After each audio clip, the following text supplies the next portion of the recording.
This is CBC Vancouver News.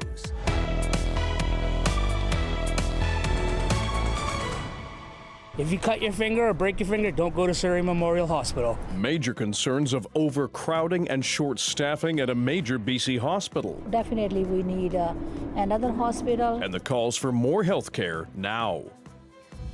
I've got 400 employees, and there is a certain level of stress. Still waiting. The chief of the Surrey Police Service hopes council will soon decide which force will police the city. We had to take on a lot of debt through the pandemic to stay alive and to keep our places open and operating. And one of BC's best-known pub and restaurant chains is seeking creditor protection. Good evening, I'm Dan Burritt. Thanks for joining us. Some people in Surrey have a blunt healthcare message for you. Do not go to the city's hospital. It comes a day after the most senior doctor at Surrey Memorial said the understaffing and overcrowding problems have him worried sick. The CBC's Zara Premji has our top story. If you cut your finger or break your finger, don't go to Surrey Memorial Hospital. Even in an emergency, some Surrey residents say they won't go to Surrey Memorial Hospital's ER. It's just chaos in there. People waiting in the halls, there's open sores, open wounds. Last week, dozens of physicians released a letter describing what they call a crisis in the emergency department, concerns many have experienced firsthand. Really busy, so we need another hospital and more staff, more doctors, nurses and health. Because we can't, they are already so busy and we can't put more burden on them. The province says it's addressing the concerns around the overcrowding and long waits by encouraging the use of urgent care centres. I didn't even know this service exists. It's nice that they have it. Obviously we need it, but it's not enough. As you can see, there's a long line up here. So. For many, it's either a long lineup at urgent care or a long lineup at the hospital, and they're left feeling helpless. The system is completely broken. It's broken in Surrey. Big picture, the province says it's taken additional steps to address the problem, and not just in Surrey. We are leading the country in the recruitment and credential recognition of internationally trained nurses, for example. We need to get more bodies into our hospitals to provide that support, more skilled workers. But community members say more action is needed and worry more people may die before the hospital's issues are addressed. It's garbage. It's a third world country over there. And I'm just flabbergasted at how we're the fastest growing city in North America and only have one hospital. And they're all calling on the province to not just bring in more doctors and nurses, but to get a new hospital built and fast. Zara Premji, CBC News, Surrey. Well, Surrey is not the only BC community struggling with jammed hospitals. Consider the city's size, then how many hospitals it has. Take a look. The most recent estimate from the province pegs Surrey's population at more than 633,000 people. It's more than 316 square kilometers large. It has one acute care hospital, that's Surrey Memorial. Compare that to Vancouver, where the municipal population is just about 100,000 more than Surrey and is spread over a smaller landmass of just over 115 square kilometers. It has 4 acute care hospitals, as well as BC Children's and BC Women's offering specialized care. Still in Surrey, there could soon be some resolve to the city's police transition saga. A final decision is expected from council in June. The province has strongly recommended the city go with the Surrey Police Service over the RCMP, with $150 million to help transition. Mira Baines has more from the chief of Surrey Police, who says the toll on officers is mounting. We'd like to see some finality. We'd like to see some diary dates of when the decision will be. Surrey Police Service Chief Constable Norm Lipinski issued an open letter today highlighting concerns for officers, including 33 who are trained but not permitted to integrate yet. What we tend to forget is the human factor. I've got 400 employees, and there is a certain level of stress, certain level of frustration, both with the SPS and the RCMP about this project. We've been at this for 2.5 years, and we look forward to moving it forward. The process seems stalled, with Surrey Mayor Brenda Locke refusing to sign a non-disclosure agreement for a copy of the non-redacted version of the province's report. She's unavailable and at a conference in Toronto today. Locke has said she still wants to reverse the transition back to the RCMP, despite the province's recommendation to continue with establishing a municipal police force. I think what the RCMP would say is that we can provide you with a policing model tailor-made to your community and whatever needs you have, and are more than willing to work and collaborate with you to make that happen. Premier David Eby has said ministry staff and the city are working together, and the issue could go before City Council soon.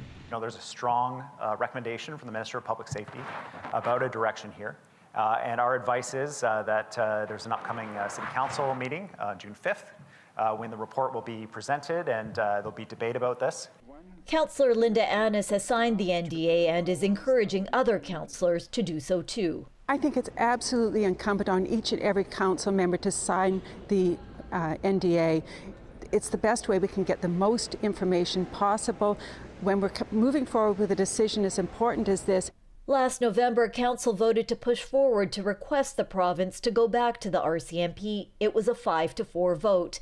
But now on the table is $150 million in provincial money to help move ahead with SPS. Whether or not Surrey's mayor agrees to sign an NDA to look at the province's redacted report, it's clear the issue isn't settled and it will likely come to a head this summer.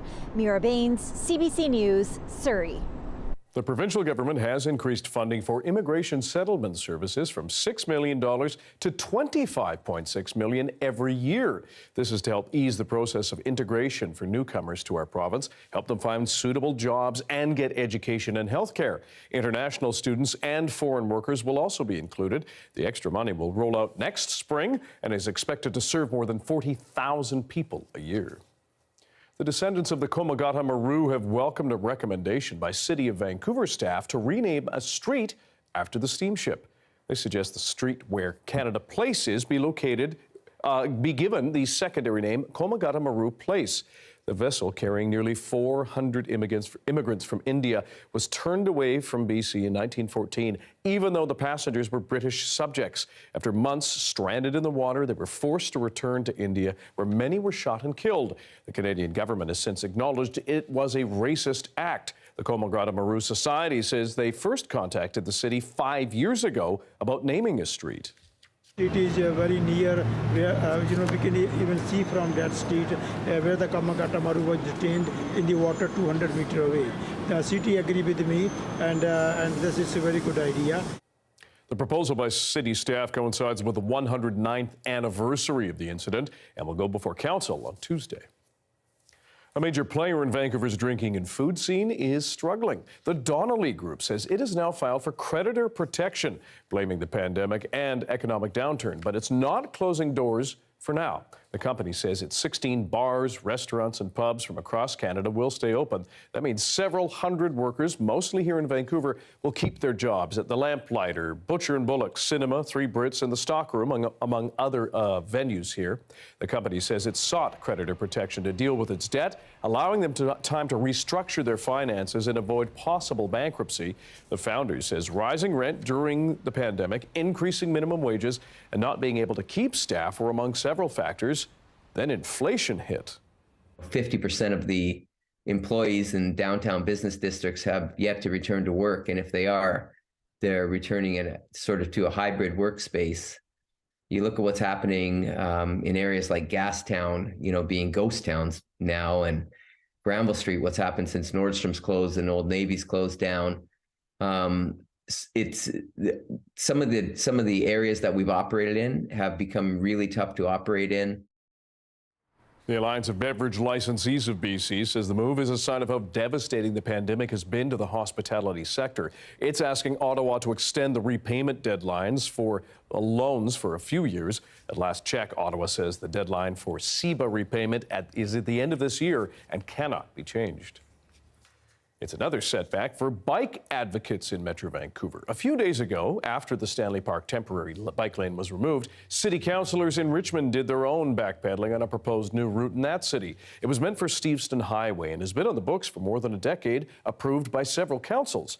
Our Justin McElroy spoke with Anita Bath earlier tonight about why it was turned down. If you take a look at this map, it's a few kilometers on Steveston Highway. Not really a highway, but it's between Number 2 Road and Shell Road. It's somewhat busy. Well, it's fairly busy, but there's little space for cyclists to go through. Now, the city had proposed and had gotten money from TransLink to put a multi-use path to the south side of the road that would have cyclists, people walking, everyone else being able to use it. But they needed $2.5 million. And so by a 5-4 vote, council voted against providing that additional budget that they needed to do to get this over the line. A number of councillors criticizing the placement of the route, saying that it should be further north where there's already a bike lane in place, as well as criticizing TransLink for essentially saying that this was their preferred place to put it over perhaps the desires of local residents. Well, I think that this option, which separates the pedestrians from the bi-directional cyclists, is the only way to go. And we don't have to take out one tree on Williams. We don't have to remove the sidewalk. It's going to be a cheaper, more efficient option. And that's what I think we should be working towards. I felt we were held hostage, literally. You either take it or leave it. Too bad, you know. But we really believe in cycling. We really believe in transportation. But I don't buy it. Now, again, councillors had approved this on a preliminary scale several times before, but it was only after the public got full wind of what was happening that a number of them got upset. A letter-writing campaign happened, and it certainly had an impact on a number of councillors that voted against giving that funding to get this over the line yesterday. And it seems like every city in Metro Vancouver in the province has its own bike saga. Justin, can you tell us about this regional bike system that TransLink wants to see happen? Well, and that's the thing. They were going to provide $5 million of the $11.5 million for this line because it is part of the agreed-on 850-kilometer cycling network throughout the region. If you take a look at this map right here, you have all these lines. It sort of looks like a giant transit line, but in fact, these are all places that they want to have bike routes. And if we zoom in, you can see in more detail just where all of them are. The bottom blue line there in Richmond is where the Steveston one was going to be, that council had said that they wanted to be happening, that TransLink had said they would provide that money for. But we see this in a lot of places. You know, TransLink and higher levels of government can say they want things to happen for infrastructure, but at the end of the day, it's the local government that has to sign off on it. Sometimes they say yes. In Richmond yesterday, they said no. To other news now. If you like 80s British punk, 90s R&B, and Europop, well, this year's P&E Summer Concert Series has you covered. Starting on August 19th until September 4th, music fans can head down to the grounds to check out world-famous artists like Jason Derulo and Young Gravy. And just in time for the Barbie movie, thank God, Danish band Aqua will bring their unmistakable sound to East Vancouver. There they are. Closing out the show will be Canadian group Blue Rodeo. Also playing Billy Idol, TLC, and perennial favorite Boys to Men. You will need a Fairgate pass and paid concert ticket to attend. Still with music and some sad news, the world lost a musical legend today. Tina Turner, queen of rock and roll, has died.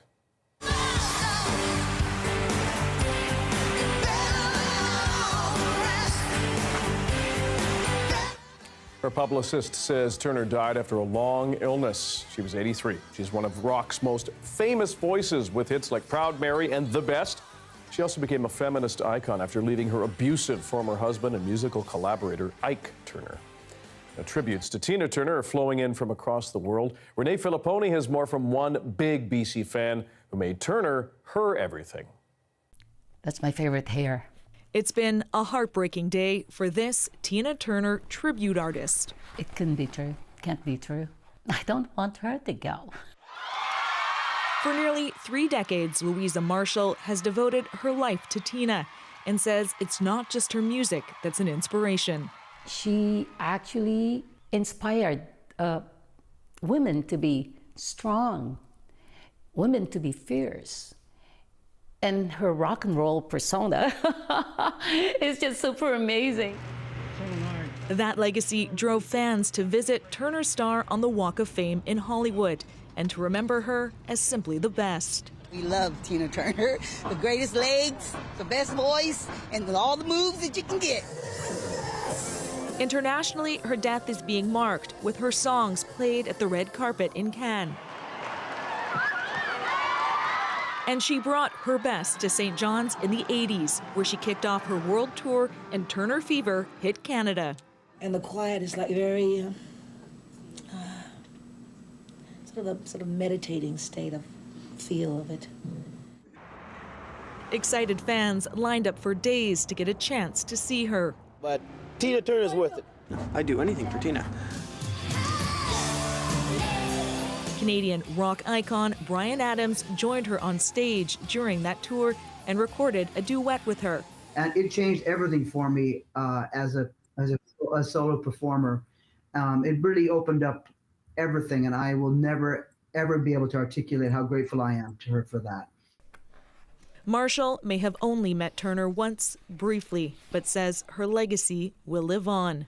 I just feel that Tina is still within me. And for so many, alive forever in her music. Renee Filipponi, CBC News, Vancouver.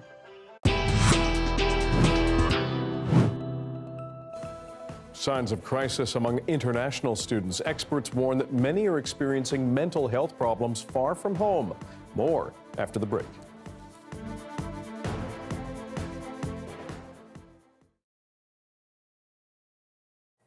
Hello to everyone watching our commercial-free live stream. Nice to be back. Kashmir is the disputed region between India and Pakistan. It's been fought over since the late 1940s. This week, India is hosting a controversial G20 event there.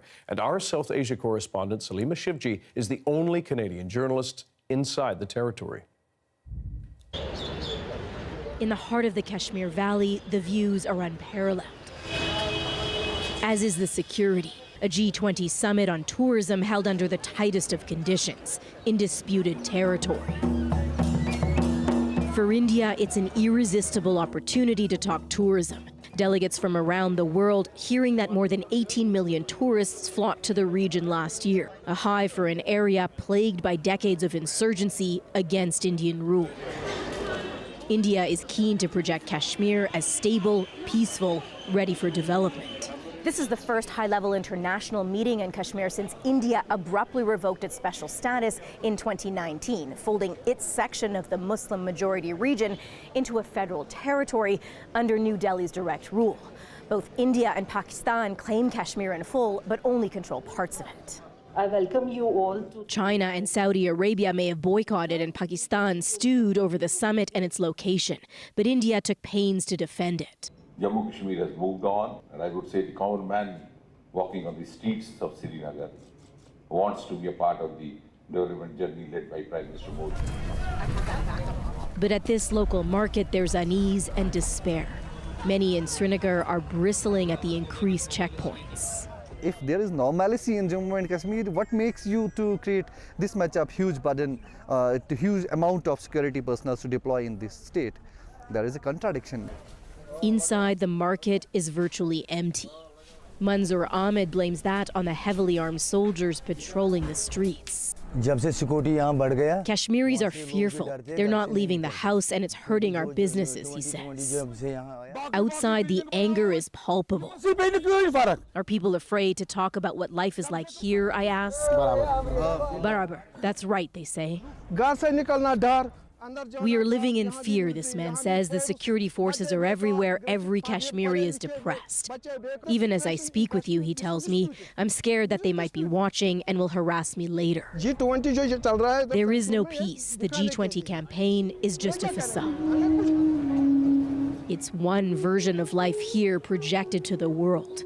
A beautiful setting in a restive Kashmir that simmers quietly.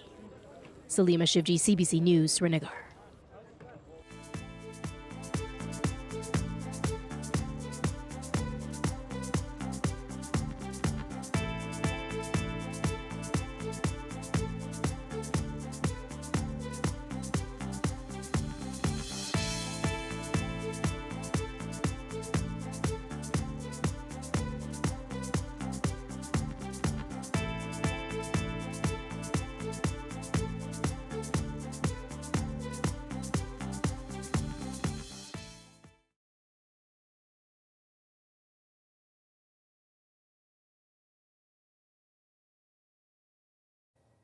Workers at a funeral home in Toronto are speaking out about what they say is a worrying trend. They're repatriating the remains of more and more Indians who have come here to study. And as Kirtana Sasihiran tells us, some say it highlights a need for more support for international students. For years, Kamal Bardwaj has been sending the remains of Indian students back to their home country and sees what he calls a troubling trend, a rise of deaths. We're about 4 to 5 a month right now, currently as we stand, so it has gone up throughout the years. Directors at the Lotus Funeral Home say they have seen an increase in the number of deaths, some caused by overdose or suicide. They have repatriated remains of students from Ontario, Manitoba, New Brunswick, and PEI. Being as a parent, when I see how they died, the cause of death, that makes me upset by myself. Why this happening? The funeral home says they repatriated 8 young Indian nationals in 2018. In 2022, it was 33. Citing privacy concerns, they wouldn't specify how many of those deaths are mental health related. Officially, it's hard to get a firm grip on how big of an issue this is. The Canadian government doesn't track it, and CBC didn't hear back from the Indian Embassy in Ottawa. But here in Toronto, the Indian consulate tells me 25 students died last year in this province alone, almost a third from suicide. And by March of this year, 2 more suicides. More recent deaths remain under investigation. That's much higher than the national suicide rate. They can't, stay upon the expectations of their families and friends. I mean, from South Asian perspective, it's a matter of life and death. Staff at Punjabi Community Health Services offer supports for students. A lot of it's been being homesick. A lot of these folks come from large families where somebody's checking in on them, asking them how their day was, things like that. And when they come here, a lot of them are alone. Callan says the organization has intervened in the past, going so far as sending emotionally struggling students back to India to be with their families before it's too late. The families are very thankful. They were able to understand what their child was going through. Colleges Ontario is taking notice too.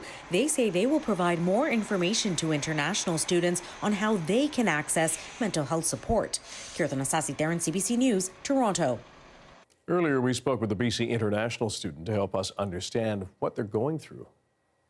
There are a lot of challenges that are faced by international students who come to study in Canada, which are not limited to the financial stress they are faced by and the stress they feel when they leave their family and friends back in the home country. So it's a lot that comes together and contributes to the stress. The international students have a lack of awareness about the resources that are available to them for the mental health challenges that they face, which include several resources by their student unions and by the provincial government, such as Here to Talk as well. So I think it's very important to increase the awareness through the community welfare programs as well, so that international students can also come forward and share about their mental health challenges so that those can be solved as a community as a whole. There's a sunset earlier this evening from Tofino at the Wiccan. We have more sun on the way. Amy will have your BC-wide forecast right after this.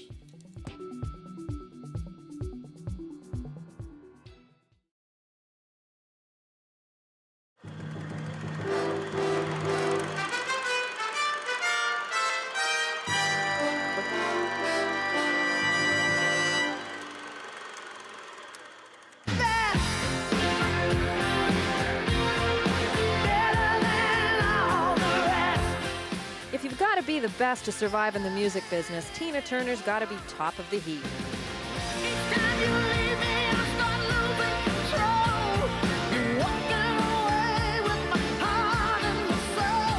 At 54, she's been doing this for more than 30 years.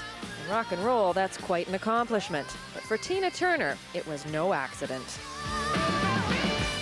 I had a dream. My dream was when I decided that I wanted to fulfill my dreams in terms of really being a big star, not egotistically, but...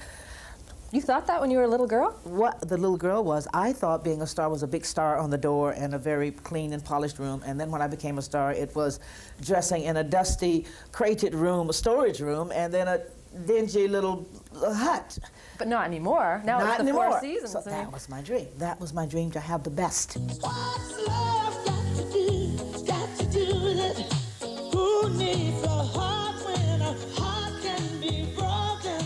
So you didn't have to sacrifice anything for it? My love life was sacrificed in the first 7 years of my success. I didn't have love, a lover, a boyfriend. You know, I just went to work. So, but it's my determination. Some people don't have that tenacity in terms of getting where they want and just making it happen. So what's your definition of a survivor? Patience, determination.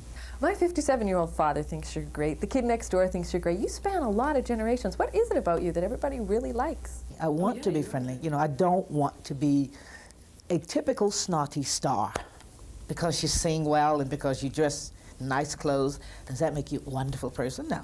Is it easy to become that, though, when you're famous and rich and everybody... I mean, you can't walk through a mall anymore, I bet. And yeah, I do sometimes, and people do understand if I say, oh, not today, I just want to do some shopping. Sometimes I do.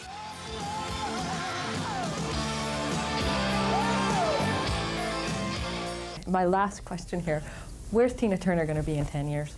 Do you have any idea? Are you still going to be singing, or are you still... I thought not. But then, you see, I would like to act. And I do believe that if I'm healthy and physically in shape, if a movie came, I'm just about sure if it was something I really wanted, I would take it. You know, I just might be lingering around for a very long time. But on the other hand, if I could say to you what I would like to do, I would like to have it made in the shade, so to speak. You know that expression? It's a Southern expression. Just blasé, doing exactly what I want to do, but that's not the life. But yeah, it is. I mean, you should be able to do that now. Yes, but you get a bit bored, I think, somehow. So you have to do something to stimulate the mind. Something must be happening, I think.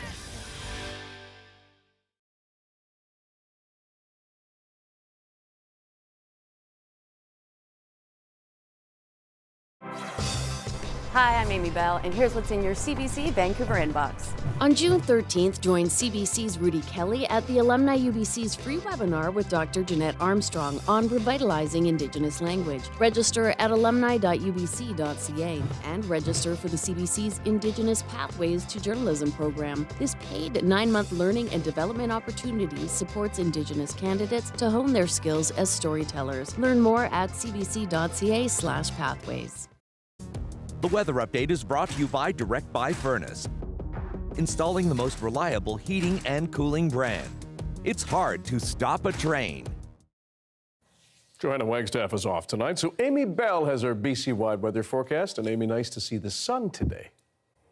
It wasn't a bad day across much of the province. We did see very unsettled weather, though, at times in Prince George. And this here in the northeast corner of the province, that's where we saw a lot of rain Monday and Tuesday. So you can expect to see that weather continuing throughout the day tomorrow. We will see, though, most precipitation dissipating, and once we get through this unsettled weather right on the Alberta BC border, we will see most of that precipitation veering way up north and just missing much of BC. We could see some in that very northwest corner, but for the most part, we're looking at a couple of very warm and very clear days. So we will keep an eye over the next couple of days. Once again, as those temperatures rise, we could see very high temperatures leading to that dry situation, and some lightning strikes means that we could see some new wildfires. So definitely a risk. Tomorrow, though, will be beautiful on Vancouver Island. You're looking at anywhere from the low to mid-20s. As you head out into the Fraser Valley, you will see things getting quite unsettled. So we'll keep an eye on tracking some thunder and, of course, the lightning there. This is what we really want to keep an eye on for tomorrow. We've got this band of unsettled weather bringing lightning strikes at times around Prince George and Williams Lake and all the way out through the Kootenays to Cranbrook. And this is where we've seen a lot of fire activity already. Could see some winds picking up there as well. So certainly cause for concern. Dease Lake, a mix of sun and cloud at 21, mix of sun and cloud and 15 in Prince Rupert, and looking pretty nice for the next couple of days in Vancouver. We will see things more comfortable at the water, 22 and then 26 inland. Friday is peak heat, 23 at the beach and 27 inland. And then if you're hoping for cooler weather for the weekend, we'll keep most of that sunshine. Just see temperatures around 20 degrees and keeping that cooler temperature as we head through Sunday, Monday, but staying dry. Sounds good. Thanks, Amy. And that is your late news for Wednesday. Thank you for joining us tonight. For news anytime, check our website as you do, cbc.ca/BC. Your next local news is on the early edition on CBC Radio 1. That starts tomorrow morning at 5:30. Good night.